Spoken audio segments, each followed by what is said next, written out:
اللہ تعالیٰ نے ہمیں کیوں فرمایا کہ دن بھر میں روزہ رکھو؟ وجہ کیا ہے کہ کھانا پینا جتنا زیادہ ہوگا تو اس کی لوازمات بھی زیادہ ہے، پھر سونا بھی زیادہ ہوگا اور ضروریات بھی زیادہ ہوں گی. تو کھانا پینا 2 وقت کر دیا، بس صبح اور شام. آپ علیہ السلام افطار بہت مختصر فرماتے تھے.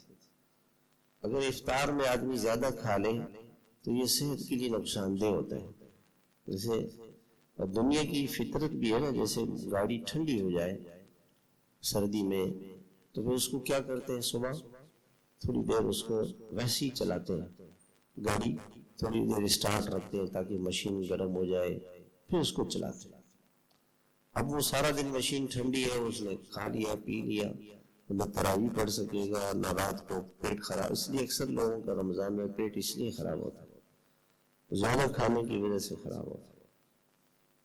آپ علیہ السلام کے زمانے میں جو حدیثوں میں آتا ہے افطار میں کھجور یا چھوارا وہ نہ ہو تو پانی، بس مختصر افطار کریں.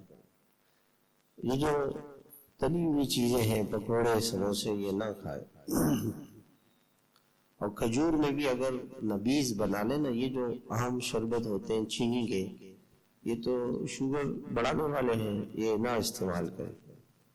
شہد کا پانی پی لیں یا کھجور پانی میں ڈالیں 3 دانے 5 دانے، اور سحری میں اور افطاری میں اس کو پی لیں. تو بہترین ٹونک ہے، بہترین طاقتور شربت بھی ہے، سنت بھی ہے اور برکت بھی ہے اس کی. تو افطار میں آپ سے کھانا ثابت نہیں ہے. عموماً آپ افطار میں بس یہی مختصر سا، اور پھر سحری میں آپ کھاتے تھے. تو اگر ہم مختصر افطار کر لیں اور رات کو مختصر کھانا رکھیں، اس کو فائدہ یہ ہوگا کہ تراویح بھی، مغرب کی نماز بھی، عشاء کی نماز بھی، اور پھر صبح تہجد بھی، سارے اعمال آسان ہو جائیں.